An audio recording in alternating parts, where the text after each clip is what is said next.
is neurodegenerative disease and aging. Why does sleep fall apart in the aging population? Why do individuals with Parkinsonian tremor or dementia also have these appalling sleep problems? What can we do with those individuals? The impact of the 24/7 society.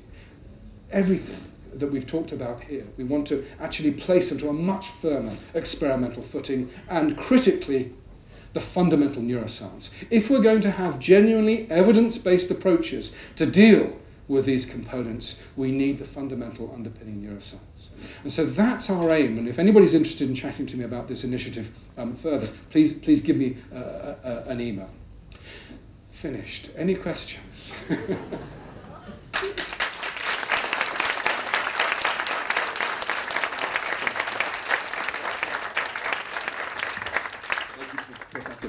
For providing such an informative and intellectually stimulating lecture. We'll now take a few questions from the floor.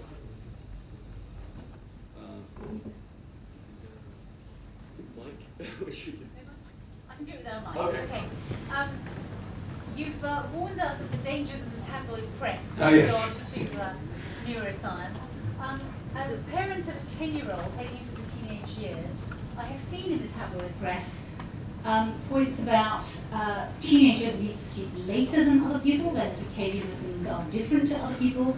I'm interested to know, is this a tabloid myth or is it true? Okay, guilty as charged. That was some of the slides I took out. So I wrote an article for the Times Higher, explaining all the work that had been done, showing that there is a biological predisposition for teenagers from the age of 10 to go to bed later and later and later. And in males, it peaks at around about 21, and in females about 19. So males get later for longer. And actually, they can be 2 hours later than the average 50-year-old. So it's a real phenomenon. When the Daily Mail got hold of this, I got home from this meeting where I presented it, and the phone was ringing off the hook. They're saying, we want to bring photographers around to take photographs of you and your teenage children. I said, well, why? I said, well, all this stuff about teenagers and sleep. And I said, well, I don't really want you to photograph them until I've asked them. They said, oh, all right then. Next day, about 2 pages. Oxford brain doctor says it's cruel to make teenagers get up in the morning. And the point I was trying to make is two points. One is, yes, clearly teenagers are lazy. My children are desperately lazy. But it's not all their fault. There is a biological predisposition to go to bed later and later through the teen years. However, knowing that, we need to empower them. Tell them, you need 9 hours of decent sleep for full cognitive performance the next day. You will not only be better at school, you'll have a better sense of humour, and by God they need that. You'll have fewer infections, you'll actually be a healthier individual, be less impulsive and less risk-taking. So you need to take some control. So 9 hours from when the alarm clock goes off, make sure the computer is off, the television's off, your bedroom is a place for sleep. It's dark, it's cool, and that's what you do. You empower yourself. So I think if we can adjust the curriculum to their biology, then why not? Why not? And I should tell you a lovely story, a lovely bit of data from Lynn Hasher and David Goldstein at Toronto. This is glorious. They measured academic performance mid-morning versus mid-afternoon. The students went up by greater than 10%. The teachers went down. And this has been the real problem. And of course, when I talk about this to teachers, they want to lynch me because they say, listen, I know when it's best to teach my young people. And I just then show them the data. And the problem is, of course, they're in the morning, they're feeling bright and chirpy. The kids are half asleep, so they're easy to control. By mid-afternoon, they're feeling jaded, and the kids are bouncing off the walls.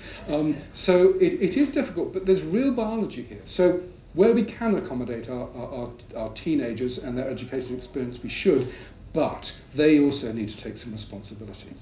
May I quickly ask a follow-up question? Yes. Why does this happen? Well, it's a great question. We don't really know.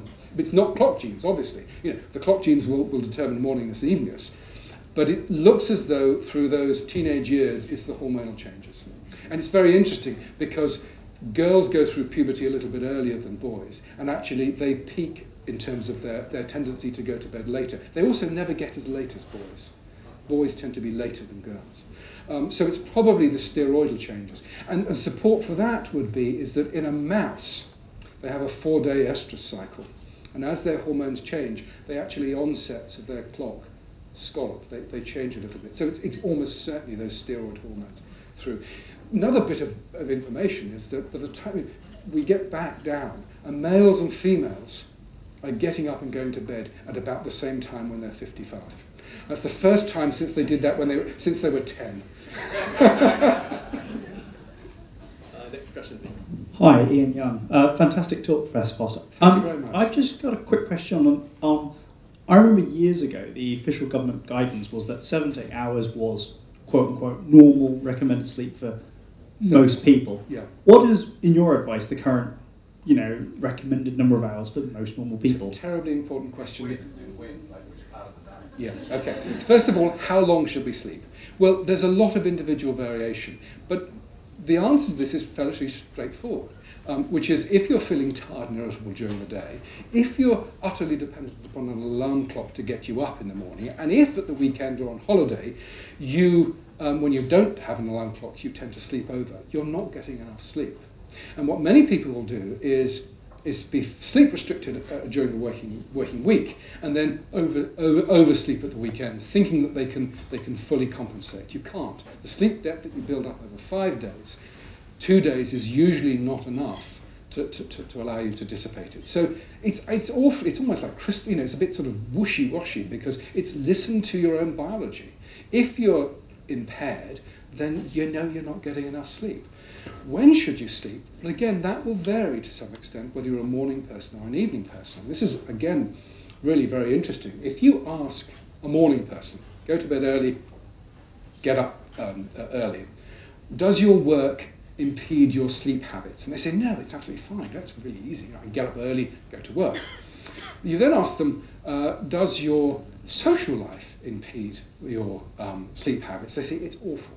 Most of my friends drag me out on a Friday night. I want to go to bed. I'm really tired, and so I tend to. So the morning people get tired over the weekends. Whereas of course the late people have a sleep. Their work interferes with their sleep habits during the week. Weekends they're fine. So the point is, there's huge variation. Just try and be a bit tuned in to what your individual needs are. And the critical point is that sleep is not this illness that needs a cure. As I've said, it's a fundamental part of our biology. It gives us essential components of what we are, and we need to take it seriously. I believe we had a question over here. Yes, I don't want to be greedy, but there's so many things you raised. Semi-serious. Has any research been done on whether people who sleep in get to fly in first class or business class? It's a semi-serious one. No, I'm waiting for a sponsor for that one. But what you just said puzzled me a little bit because I thought that in most of your talk you were implying that unless someone was in some ways impaired or had some issue, that we basically were pretty much the same. But just now you said really, when it comes to practical things like determining when and how much, it's very variable. Well, okay, I'm sorry, I misled you. There's a Gaussian distribution.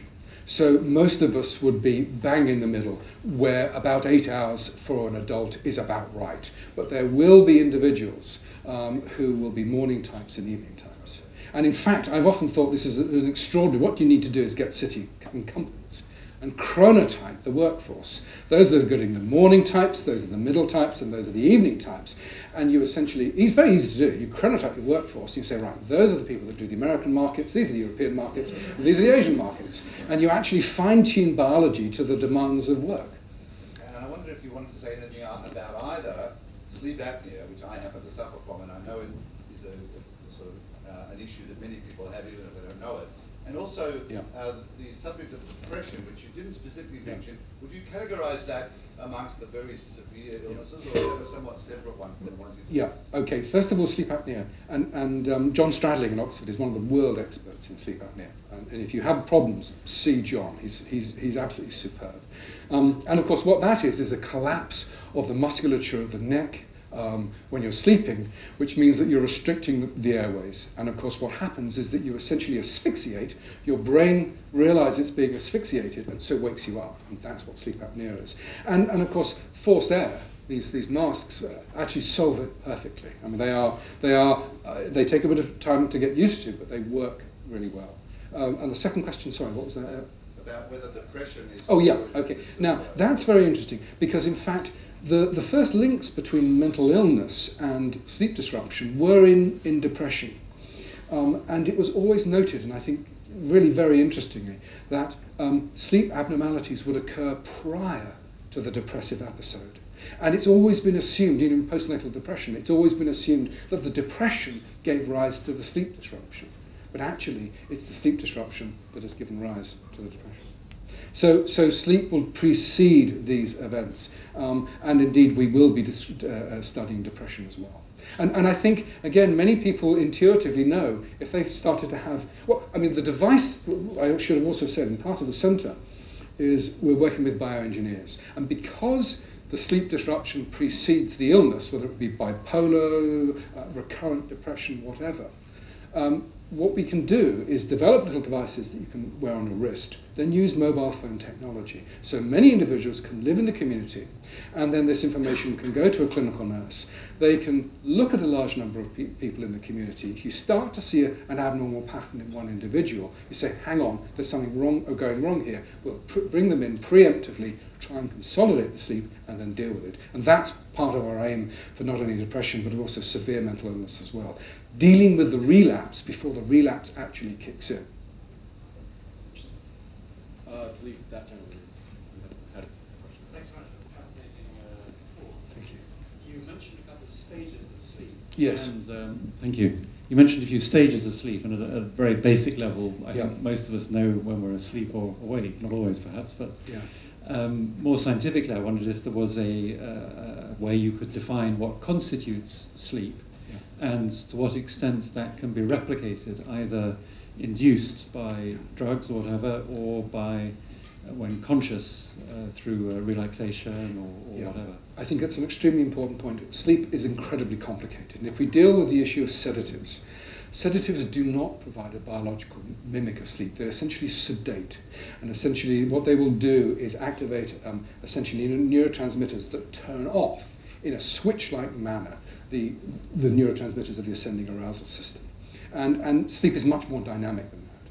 And so we don't have any agents that can genuinely mimic biological sleep. What we have are a series of things that can hit you, sedate you, and then once they wear off, the biology can take over. And that's why sedatives, I mean, the research in sedatives is hampered because we don't really understand the biology either. So we described this EEG pattern. What does it actually mean? What's going on through those different stages of sleep? And it's very poorly understood. Now, as I said, memory consolidation, short-term memory to long-term memory seems to be critically dependent upon stages 3 and stages 4. But really, I think it's extraordinary.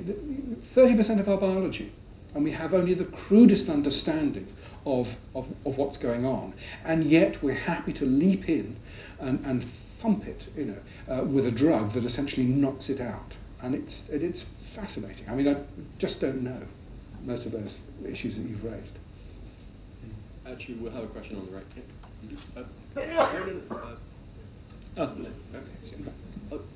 I have a brief two-part question. Part number one is about astro travel. Do you believe there is such a thing? And part two is, if so, is it associated with a particular type of sleep? I'm sorry. Astro travel. So out-of-mind experiences, out-of-body experiences. It's an area I don't know very much about. Could one, in one's brain, gain an impression that you're moving through space? Yeah, I can believe that. Physically, can one's mind move out of one's body? I don't think so, no. So if I understand what you mean, I don't think there's any clear basis, any scientific basis for that phenomenon. But do you want to come back on that? Would disagree with you. I think he probably would, yes, yeah.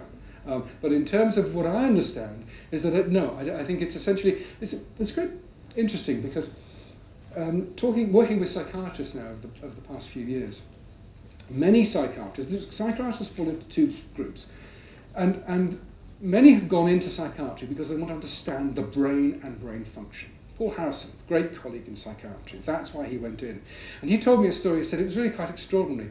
He discovered after he'd moved into psychiatry that 50% of his colleagues in psychiatry think that their work has nothing to do with the brain, but the mind.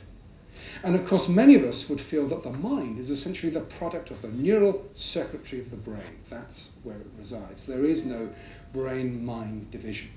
And I think the sorts of phenomena that you're talking about are part of that division. You know, what's the circuitry? Is the circuitry fundamentally different from the mind? And I think many of us would say not, no. I hope that's clear. Thank you. Yeah.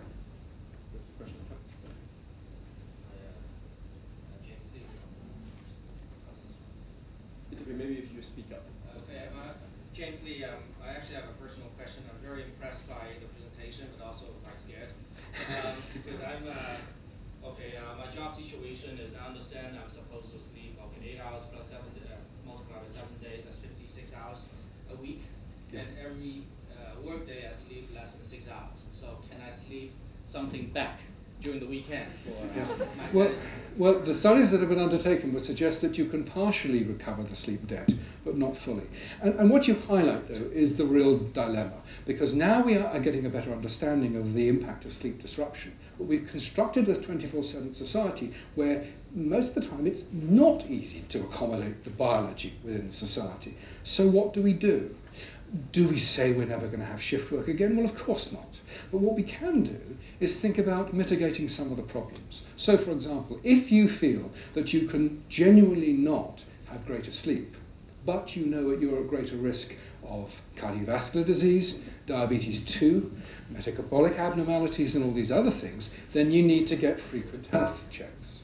So at least, you've been warned.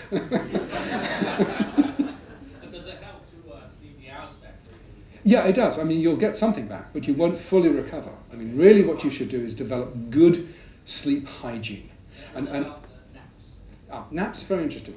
So a nap, and the data are pretty good here. If you have a nap mid-afternoon of around about 20 minutes, then your functioning throughout the second half of the day will be better, will be improved. If you go much beyond 30 minutes, chances are you'll go down into deep sleep, and then the recovery from deep sleep is associated with such inertia that any beneficial elements will be wiped away. However, it comes at a cost, because if you have a 20-minute nap in the afternoon, it means that your ability to go to sleep later at night will be delayed. So it's a complicated dynamic, because what's happening, of course, is that nap is pushing back the sleep pressure, which means that the alignment of the body clock and the sleep pressure then becomes slightly dissociated. And it's a good example of that is Spain before industrialization. I mean, essentially the siesta in the mid-afternoon was actually quite long. And that meant that, of course, meal times and sleep times were much, much later within that community. So you've been warned. One thing that we touched on sleep hygiene. And I think that it's very interesting. I was talking to some young children yesterday, in the same way that you take care of your personal hygiene.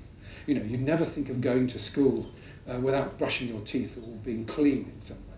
We need to regard sleep in the same way. We have to develop good sleep hygiene and embrace sleep and take it seriously and try and make sure we get enough. So sleep hygiene. We'll take one last question. I want to ask you a question about the relationship between mental illness and sleep. Yes. I seem to have the impression that mental illness can be inherited. There's a genes that carries that, information in your body. My question is, if you have the genes of mental illness, so it will cause disrupted sleep, or how can one be sure that it's disrupted sleep that causes mental illness? Okay. Another thing is the genes. If we have the genes of being mentally ill, there's nothing we can do about it. Oh, yes. Okay. So the assumption is that a gene will cause mental illness, and that is not the case. Mental illness arises, there's a genetic predisposition, and then there's many environmental factors which will contribute.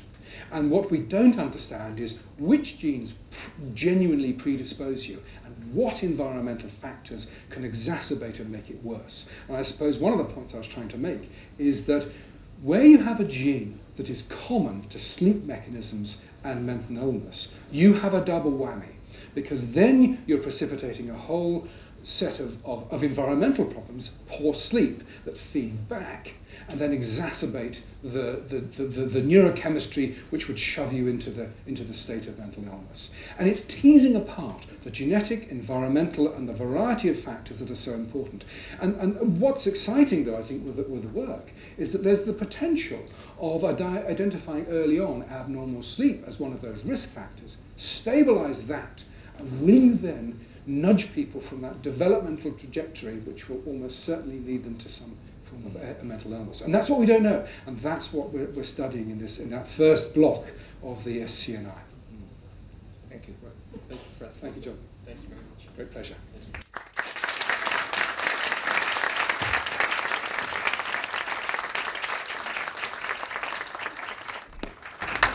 Ladies and gentlemen, I think you will agree with me. That was absolutely magnificent, fascinating, interesting, full of all kinds of, how can I put it, stimulating, but also sometimes contradictory of the lessons we will learn in our own lives. One of the lessons I learned listening to Russell, and I just want to finish with this point, is that he very much emphasized the relationship between fundamental scientific studies and the insights and the benefits that then brings to our understanding of health problems. And you'll notice that throughout his talk, he emphasized the importance of collaboration, his own work in the fundamental biology of sleep, collaboration with clinicians, collaboration with other scientists. And of course, it is through that collaboration that you see the link being made from fundamental study to benefit for human society. And now, in this very much globalized world, that collaboration is worldwide, and for Oxford medical scientists like Russell, nowhere is that more important than here in China. And one of the principal purposes of my trip to China, the one that I am suffering that terrible jet lag for, sacrificing my Vice-Chancellor body, let me say, for Oxford, one of the principal purposes of our trip this week to Hong Kong and to Beijing early in the week is to celebrate the links between Oxford medical science and medical research here in China and Hong Kong. For example, the Kadoorie Foundation supporting the Kadoorie Biobank, which is leading to a much greater understanding through very large clinical studies for the treatment of heart disease and stroke. Russell mentioned depression in one of the questions. There is one of the largest studies in the world on depression in women being carried out by an Oxford academic named Jonathan Flint in collaboration with Chinese clinical scientists here in Hong Kong and throughout mainland China, understanding the origins of depression in women. And then let me also mention Li Ka-shing, of course, a wonderfully renowned Hong Kong resident, and Li Ka-shing and Oxford University, we have begun a wonderful collaboration on global health, issues of tropical medicine and diseases in the developing world. So you get a real sense of the importance of interaction among scientists, and that interaction very much being connected and part of this special link between Oxford University and China. And what do we know is the single most important ingredient for that type of scientific interaction? of course, being Oxford University, that single most important ingredient is alcohol. And of course, while Russell may have been wagging his finger at us during his talk, let me say that I have seen Russell at many Oxford dinners and Oxford high tables participating in that very special social lubricant. So, ladies and gentlemen, let us all ignore Russell's exhortations. Let us move to the back end of the room and enjoy each other's company. Let us celebrate Oxford University and its very, very strong links to China, but also the important work that is done there. And this evening we've had a magnificent example of that in Russell Foster's talk. As I mentioned earlier, he will be signing copies of Very Short Introduction to Sleep. My wife and I will need no introduction to sleep this evening, but please would you all join me in thanking Professor Russell Foster for an absolutely wonderful talk.